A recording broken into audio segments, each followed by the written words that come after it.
The scripture reading text is found in James 1, verses 2 and 3.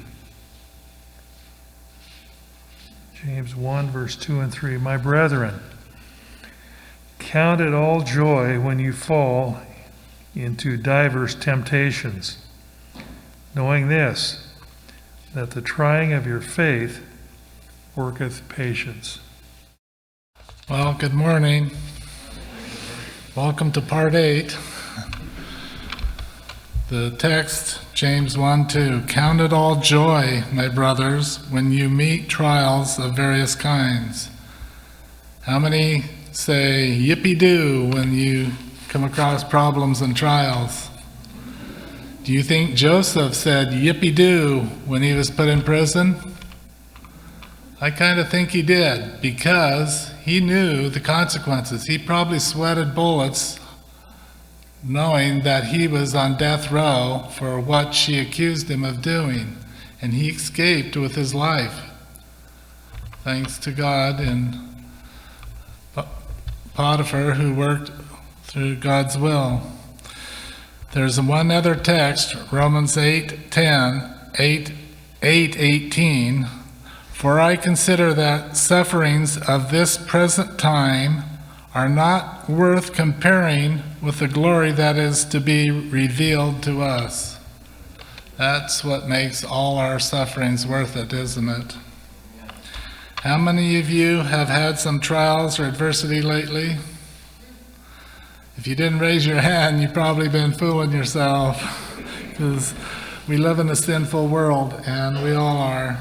Do you rejoice with your adversity or sufferings? Today I want to take out a pen, and on those blank pages in the back of your Bible, write the title, The Benefits of Adversity / Genesis 40.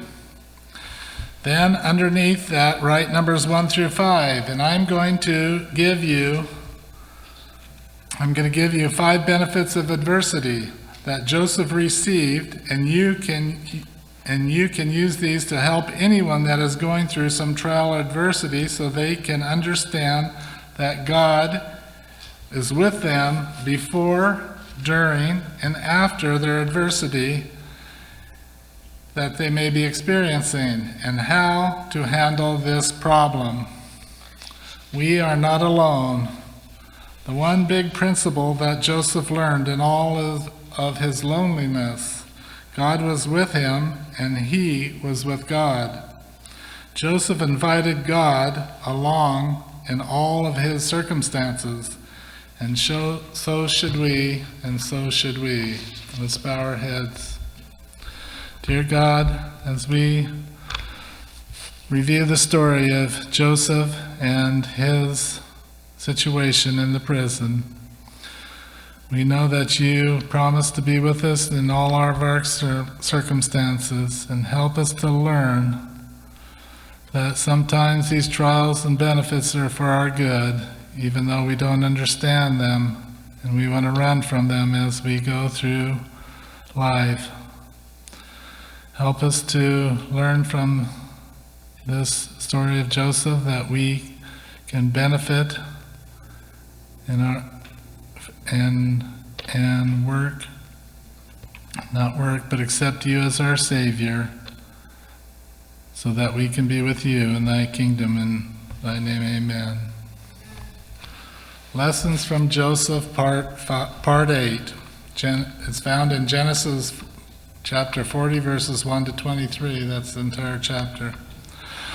I have lived through and was about drafted into the Vietnam War, so this story means a lot to me.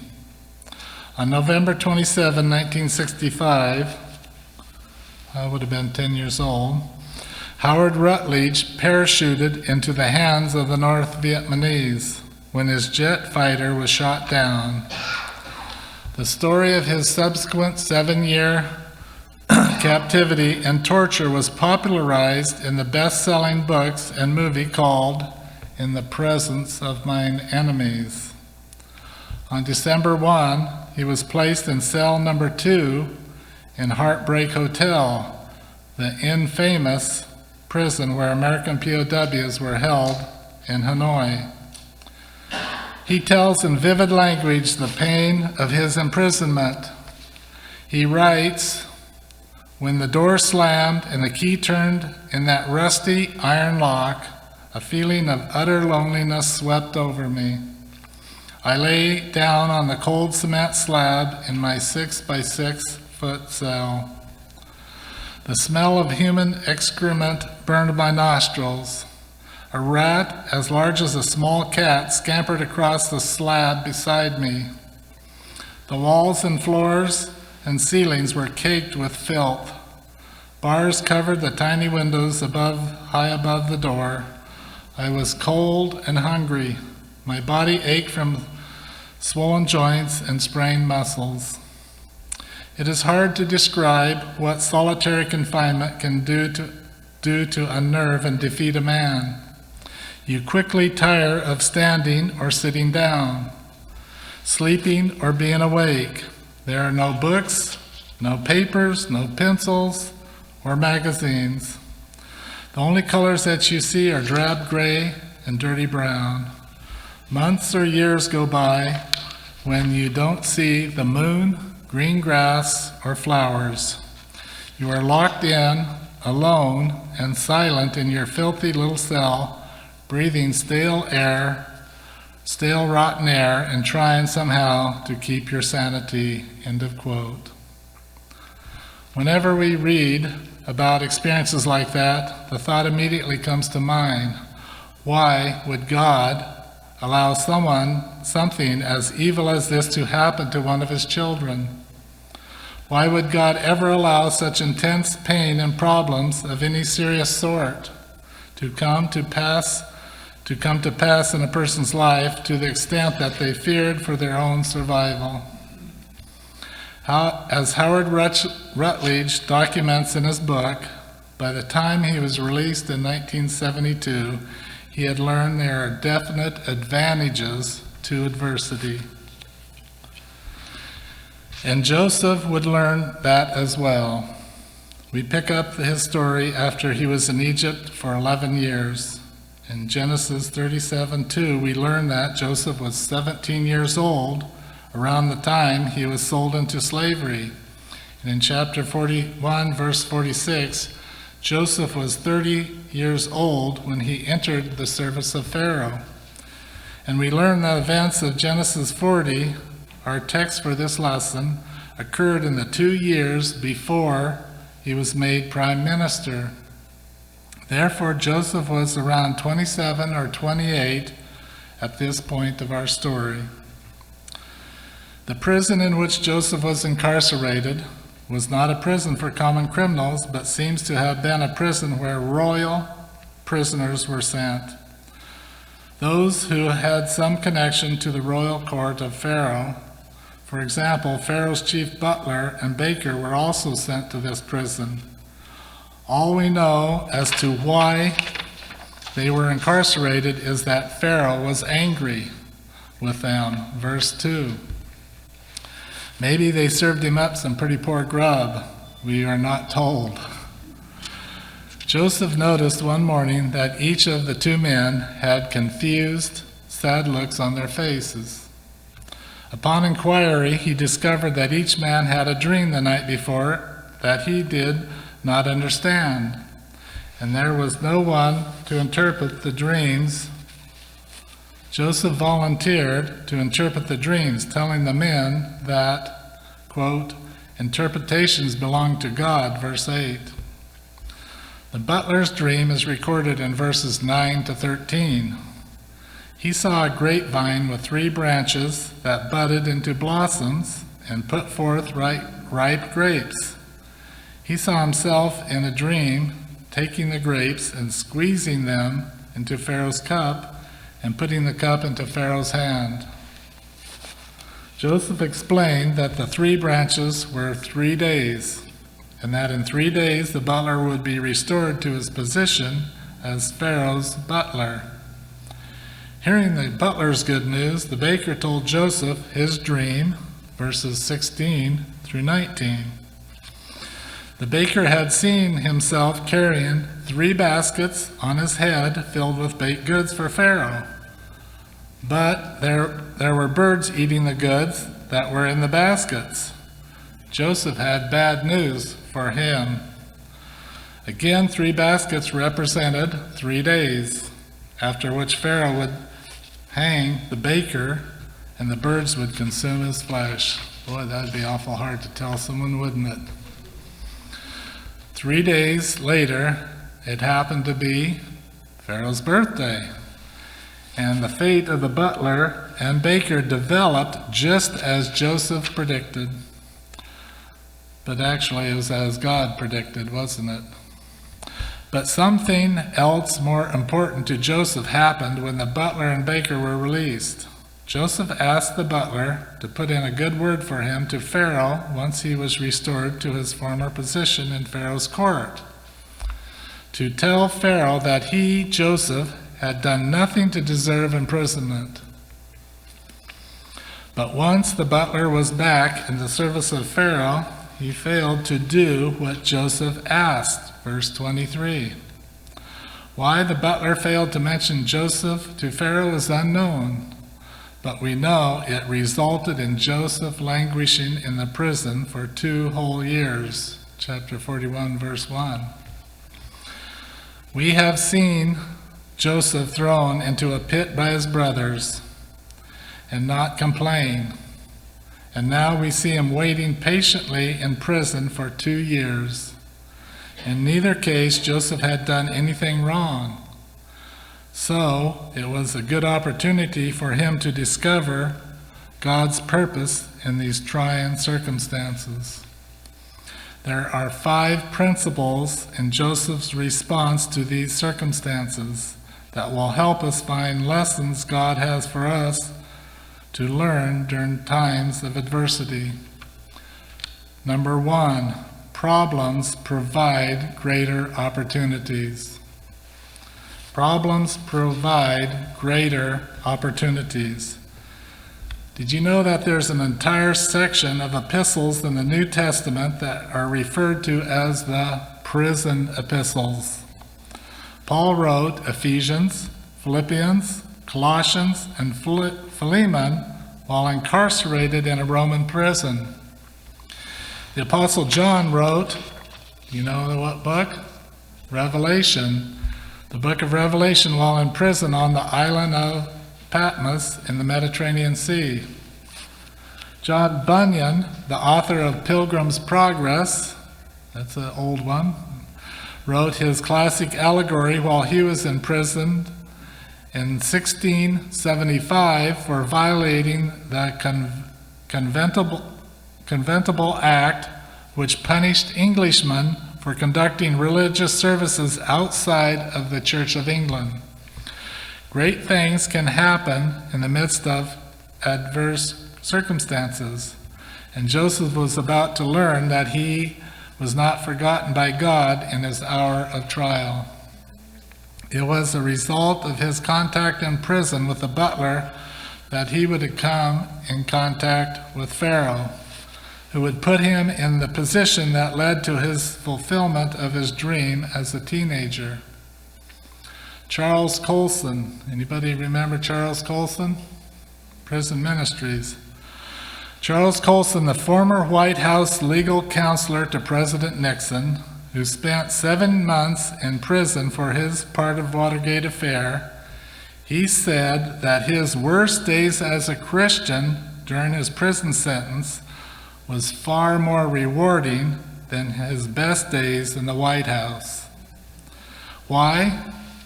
Because prison humbled him and gave him an opportunity to learn to walk with God and learn about the spiritual needs of prisoners. Out of that experience came the prison fellowship ministry that has reached so many prisoners with the gospel as well as ministered to their families.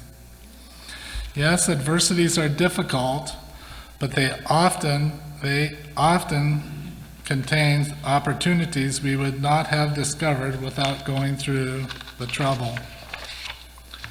Number 2, Problems promote spiritual maturity. Problems have the potential to make us better or to make us bitter. It is up to us to decide what the results of problems in our life will be. If we refuse to become bitter in the midst of our problems, by default we will become better. Few people in the Bible experienced more unfair treatment than Joseph. He was obedient to his father to go and check on his brothers, and he was thrown in a pit and sold as a slave as a result. He kept his morality and would not succumb to Mrs. Potiphar's temptations in Egypt, and was thrown in a prison as a result. In prison, he faithfully interpreted his friend's dream and was ignored by the man he helped. No matter what Joseph did, he received only pain and misery for his trouble. But Joseph never complained. You won't see any words of complaining in the Bible story.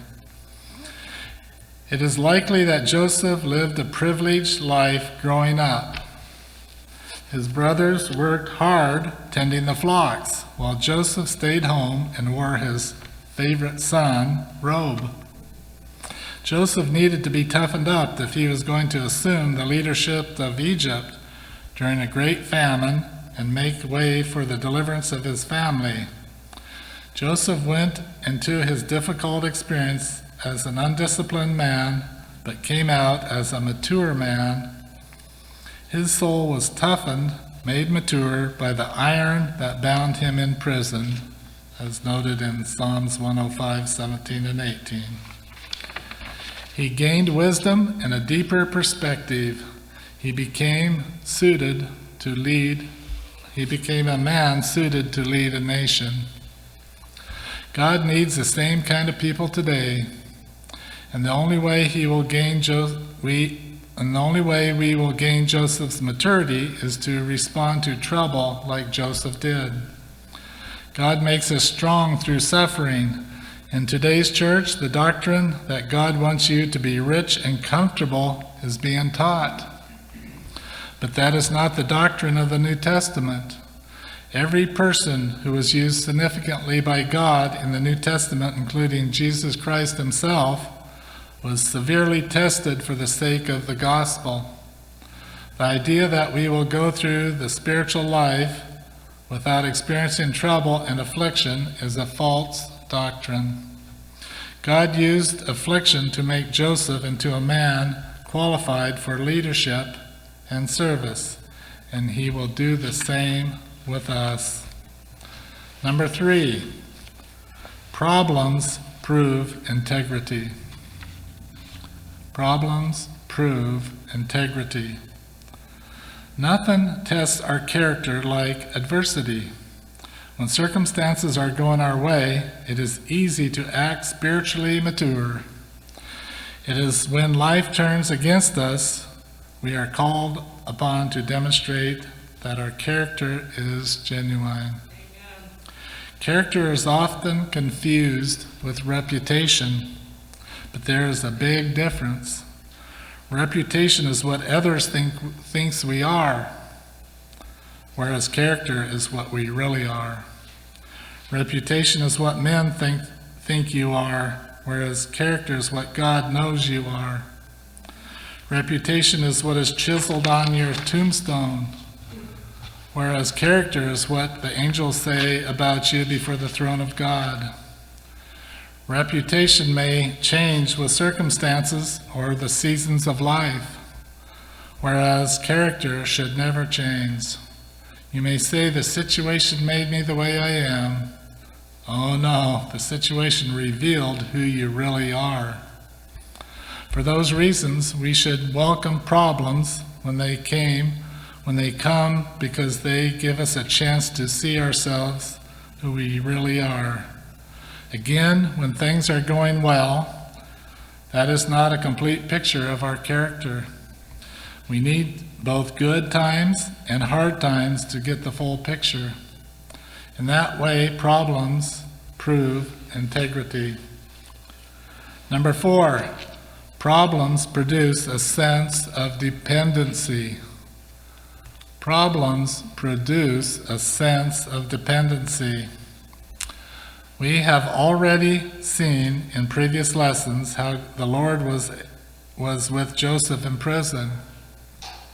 Genesis 39:20 and 21 says, "And Joseph's master took him and put him in prison, a place where the king's prisoners were bound, and he was there in prison. But the Lord was with Joseph and showed him mercy and gave him favor in the sight of the keeper of the prison." Thus showing that it is not circumstances that separates us from the Lord, but sin. Walking in righteousness and purity keeps our fellowship with God intact, but sin breaks that relationship. Even if we are in prison or some other difficult circumstance, God remains with us if we remain with God. We never have as deep a sense of God's love for us as when we are in troubling times.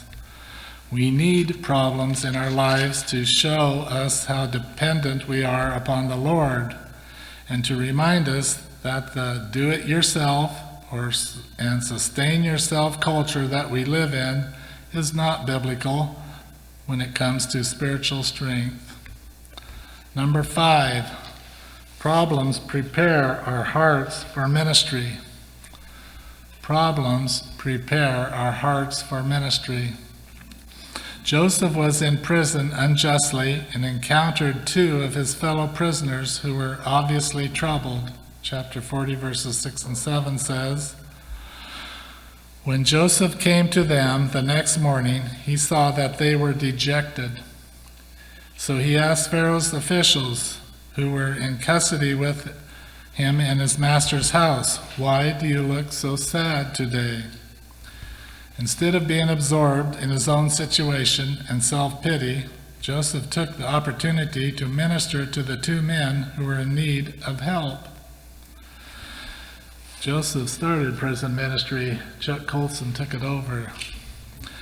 Joseph did not think God had abandoned him in the light of his circumstances. In fact, he was so confident of the presence of God's presence that he felt sure God would give him the interpretation to the men's dreams.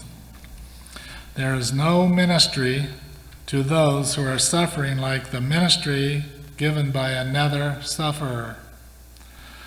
That is exactly what Paul referred to in 2 Corinthians 1 when he said, we may be able to comfort those who are in trouble, we may be able to comfort those who are in any trouble with the comfort with which we ourselves are comforted by God. Verse 4.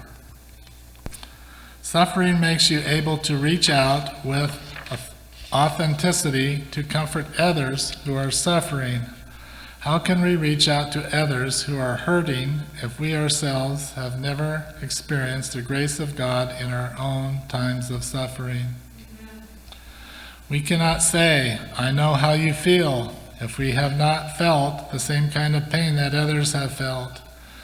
Joseph has shown that problems provide greater opportunities, and problems promote spiritual maturity, and problems prove integrity, and problems produce a sense of dependency, and problems prepare our hearts for ministry. And it was like that for Howard Rutledge.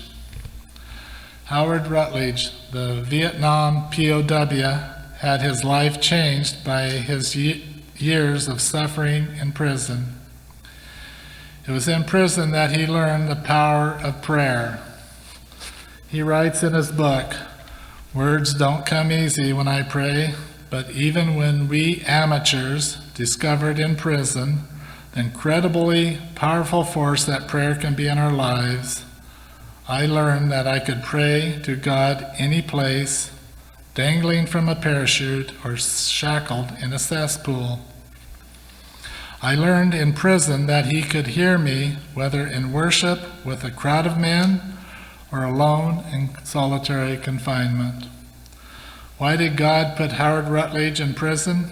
He needed to teach him how to pray. And it was in prison that he learned the importance of church. He said, "I was shot down in Vietnam as a church dropout. Disinterested in the Christian faith, I would return to freedom aware of God and anxious to stay in fellowship with Him. I promised God that the first time I got in freedom, I would take my family to the home church, and at the close of the service, I would walk to the front and confess my faith in Christ and take my responsible place as a member there with my family." In prison, I learned what it meant to be isolated, struggling to build my faith alone. I had resolved never to be outside the community of the Christian believers again. God put Howard Rutledge in prison to teach him how to pray and the importance of the local church. And God put Howard Rutledge in prison to teach him about the Bible. Listen to what he says.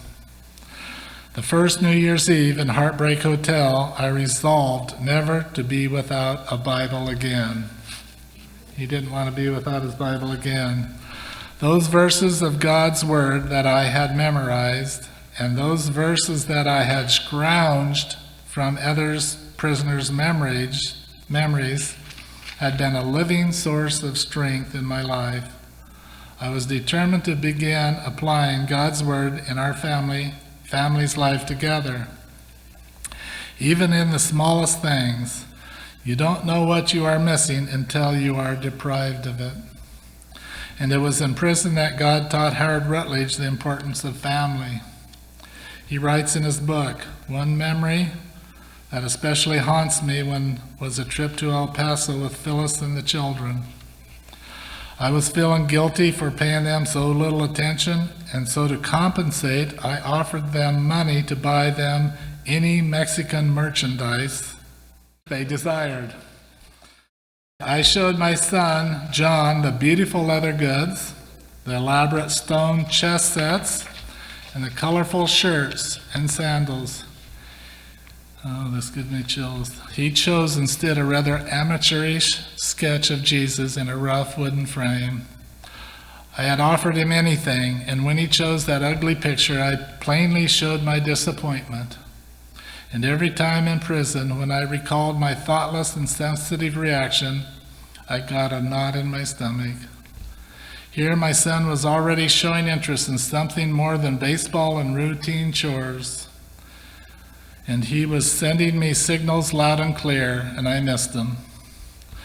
And I was wondered how many signals I must have missed from Phyllis and Sandra and Peggy and Barbara, as well as from John. I was too busy doing other things than to really be a dad. How I regretted those late night cocktail parties that seemed so strategic to my life. And I decided in Vietnam, in prison, that if I were ever to be free again, I would listen and try to understand and to show spiritual leadership in my home with my family. Why does God put people in prison? Your prison may not be 4 stinky walls in Vietnam, filled with the sources of physical suffering, but God puts you through problems so you can learn.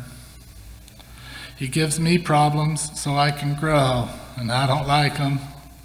I try to run from them, but they catch up with me.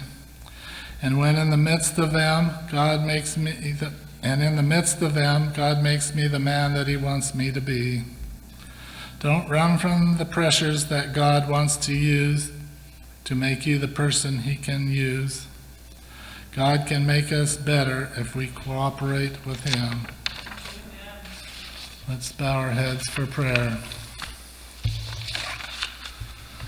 Dear God, thank you for this story of Joseph, the story of Howard Rutledge, and even the stories that we have here in our own church with everybody's problems. We ask you, even though we don't understand at the present time why, what, and where, but that you will show us and gain us some truth and inspiration that will keep us faithful to you until you come to take us home with you. In thy holy name, amen.